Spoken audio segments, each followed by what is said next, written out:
Diamond design হলো টেক্সটাইলের সবচেয়ে সুন্দরতম একটা ডিজাইন। এই ডিজাইনটা জিগজ্যাগ ডিজাইনের ওপর ভিত্তি করে করা হয়। তো জিগজ্যাগ ডিজাইনে কী করছিলাম, একটা মূল ডিজাইন নিছিলাম না, এটাও ঠিক একটা মূল ডিজাইন নেব। দেখো আমি কত ঘর নিছি, 1 2 3 4 5 6 7 8। আমি 8 ঘরে একটা মূল ডিজাইন এঁকে নেব। দেখো 8 × 8, 8-এর জন্য আপ ডাউন কত দেওয়া যায়, 4 আপ 4 ডাউন দেওয়া যায় না? এটা একটা আদর্শ আপ ডাউন, তাই না? অথবা 6 আপ 2 ডাউনও দেওয়া যায়। আমি 4 আপ 4 ডাউন দিয়ে একটা মূল টুইল আঁকবো। দেখো তাহলে 1 2 3 4, 4 আপ 4 ডাউন। টুইল ডিজাইনের নিয়ম কি? এটা টুইল ডিজাইনের ডেরিভেটিভস না? তার মানে কি, এক ঘর উপর থেকে ডিজাইন করতে হবে। এই যে 4 আপ 4 ডাউন, আবার এক ঘর উপর থেকে ডিজাইন করতে হবে 4 আপ 4 ডাউন, আবার এক ঘর উপর থেকে ডিজাইন করতে হবে 4 আপ 4 ডাউন। এক ঘর উপর থেকে এইভাবে ডিজাইনটা করতে হবে। আমি ডিজাইনটা করে নিচ্ছি। দেখো 4 আপ 4 ডাউন, 4 আপ 4 ডাউন, এই যে 4 আপ 4 ডাউন। আমার মূল ডিজাইন করা শেষ। এখন ডায়মন্ড ডিজাইনে ঘর কিভাবে নেব দেখো তো। এই যে এখানে 8টা নিছি না, ডায়মন্ড ডিজাইনে যেন কি হবে, 2টা জিগজ্যাগ ডিজাইন হবে। একটা হচ্ছে ভার্টিক্যাল জিগজ্যাগ ডিজাইন হবে, আর একটা হচ্ছে হরিজন্টাল জিগজ্যাগ ডিজাইন। জিগজ্যাগ ডিজাইনে কি হয়েছিল, যদি হরিজন্টাল হয় 16 ঘর হয়ে গেছিল না ভূমির দিকে, আর যদি ভার্টিক্যাল হইতো আবার উলম্ব দিকে বেড়ে গেছিল দ্বিগুণ, তাই না? ঠিক এই ক্ষেত্রে ডায়মন্ডের জন্য আমরা যেহেতু 2টা জিগজ্যাগ ডিজাইন আঁকবো, তাহলে 16 × 16 করা যায় না? দেখো তো 16 × 16, কারণ আমি কি করব, একটা হরিজন্টাল আঁকবো আর একটা ভার্টিক্যাল। এইভাবে ডায়মন্ড আঁকার জন্য যদি 8 ঘর হয় 16 × 16 হবে। এখানে যদি 6 হইতো তাহলে 12 × 12 হইতো। এইভাবে যে কোনো ঘর দিয়ে তোমরা ডিজাইনটা করতে পারবা।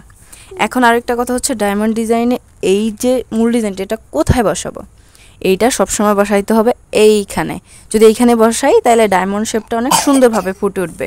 দেখো আমরা এখানে বসাবো, তাহলে 1 2 3 4, 4 আপ 4 ডাউন, আবার 4 আপ 4 ডাউন, মানে এইটাই এখানে তুলে দিতে হবে। 4 আপ 4 ডাউন, 4 আপ 4 ডাউন, আবার এক ঘর উপর থেকে এই যে 3টা আপ, এখানে একটা, আবার হচ্ছে 4 আপ 4 ডাউন, 4 আপ 4 ডাউন। এখন দেখো আমরা যখন জিগজ্যাগ ডিজাইন করছিলাম কি বলছিলাম, যে এই ঘরটা, মানে এই ঘরে যা যা আছে সব কিছু এখানে তুলে দিতে হবে, তাই না? দেখো এইটা যদি আমরা এইখানে নিয়ে আসি তাহলে কি হয়, এখানে একটা আপ ছিল, নিচে হচ্ছে 3টা আপ, 1 2 3, আবার হচ্ছে তারপরে কি, তারপরে সেম না, এই যে এইটা আসবে এই ঘরে, তারপরে এইটা আসবে হচ্ছে এই ঘরে, এইটা এই ঘরে, এভাবে আসবে না? তো আমরা দেখো এখানে বসাই, এই যে 2টা আপ, এখানে 2টা আপ, আবার দেখো এখানে কয়টা আছে, 3টা, 1 2 3টা আপ, এখানে একটা আপ, আবার এখানে 4টা আপ আছে, 1 2 3 4, 4টা আপ, আবার এক ঘর বাদ দিয়ে আবার কি 4টা আপ আছে। কত সুন্দর না, দেখবা একটা ডায়মন্ড শেপ চলে আসবে। এখানে আবার 2 ঘর বাদ দিয়ে আবার 4টা আপ, আবার 4টা ডাউন, আবার এক ঘর বাদ দিয়ে 4টা আপ 4টা ডাউন, মানে আমরা এইগুলো এখানে তুলতেছি।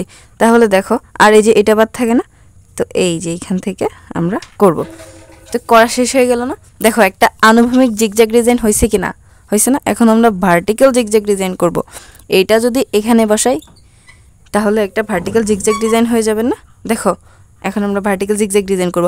জিগজ্যাগের নিয়ম কি ছিল, এই জিনিসটা লাস্টে বসাই দিতে হবে, রাইট? আর এইগুলা হচ্ছে, দেখো এই জিনিসটা যদি লাস্টে নিয়ে বসাই, এটা আমি আগে বসাবো, 2টা আপ, আবার হচ্ছে 2টা ডাউন। আবার দেখো তখন কি করতে হবে, আরগুলো তো ঠিকই আছে, এই যে এরকম, এই যে এইটা চলে আসবে হচ্ছে এই ঘরে, আবার এইটা চলে আসবে হচ্ছে এই ঘরে। তাহলে দেখো তো এখানে কি আছে, 3টা আছে, 1 2 3, এখানে আবার হচ্ছে একটা আপ, আবার দেখো এখানে আবার কি 4টা আপ আছে না, 1 2 3 4, আবার এখানে এক ঘর বাদ দিয়ে আছে না, 1 2 3 4, আবার এখানে কি 2টা বাদ দিয়ে আছে না,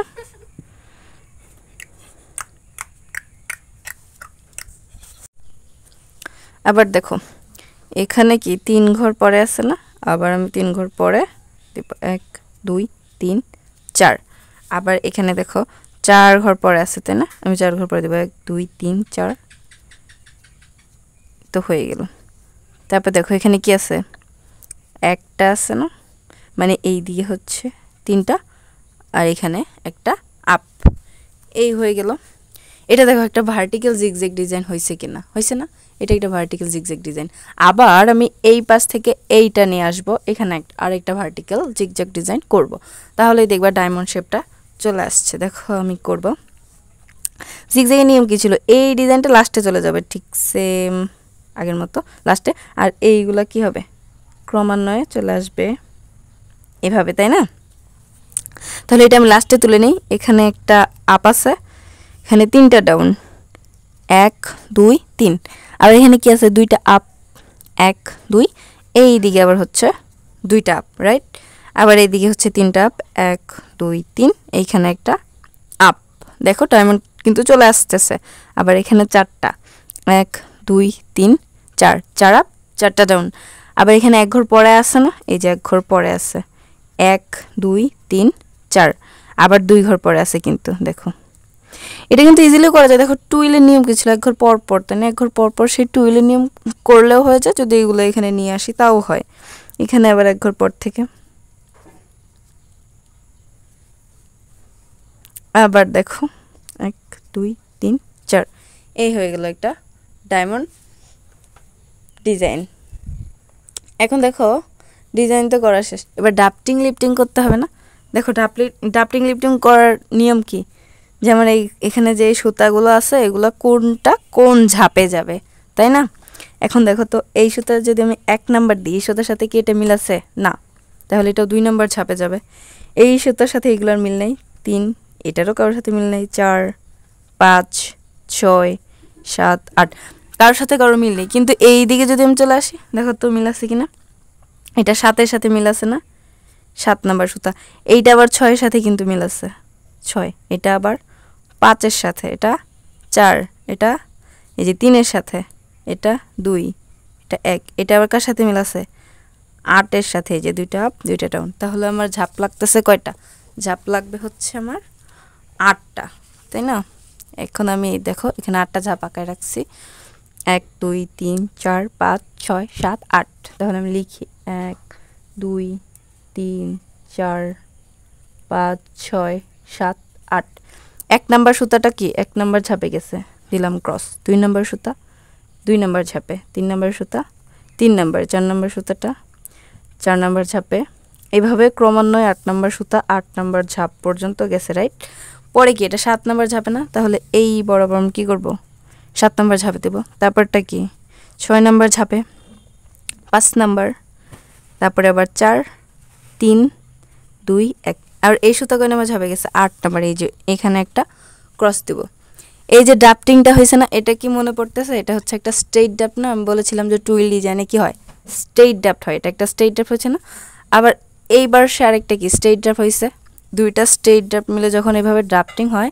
এটাকে আবার বলা হয় হচ্ছে পয়েন্টেড ড্রাফট কি ড্রাফট পয়েন্টেড ড্রাফট যখন এরকম পয়েন্টেড ড্রাফট হবে তার মানে দেখো 8টা ঝাপ লাগছে তার মানে লিফটিং প্ল্যানে কয় ঘরে হবে 8 ঘরে হবে আর লিফটিং প্ল্যানের নিয়ম কি ছিল এখানকার 1 নাম্বার সুতাটা এখানে তুলে দিতে হবে 2 নাম্বার সুতাটা এখানে তুলে দিতে হবে 3 নাম্বার সুতা 3 নাম্বার ঘরে 4 নাম্বার সুতা 4 নম্বরে এভাবে ক্রমান্বয়ে 8টা সুতায় আমাকে কি করতে হবে তুলে দিতে হবে আমি যদি 1 নাম্বার সুতা তুলে দিই তার মানে আর কিছুই না আমি যদি এই পার্টসটা তুলে দিই তাহলে আমার লিফটিং প্ল্যান কি হয়ে যাবে ফিনিশ আমি একটা ঘর করে দিচ্ছি বাকিটা তোমরা করবে এটাকে আরো একটা কৌশলের মাধ্যমে করা যায় আমি যদি একটু 2 ভাগে ভাগ করে নিই দেখো এটাকে যদি 2 ভাগে ভাগ করি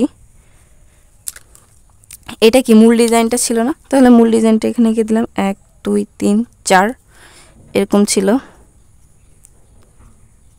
এইভাবে করব আবার এটা থেকে যদি এটা ভার্টিক্যাল করে দেই মানে খুব সহজে করা যাবে এটা দেখে দেখে তুলতে আর হবে না ওই জন্য আমি এটা করতেছি যে ওটা দেখে দেখে যেন না তুলতে হয়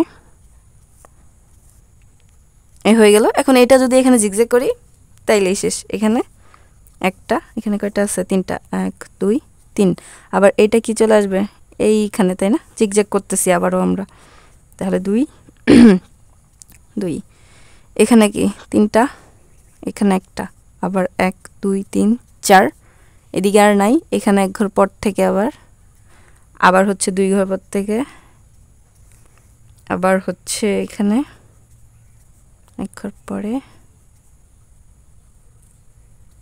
এই তো হয়ে গেল। ডিজাইনটা খুব ইজি না? আই হোপ তোমরা সবাই ডায়মন্ড ডিজাইনটা বুঝতে পারছো। না বুঝতে পারলে কমেন্টে জানাবে।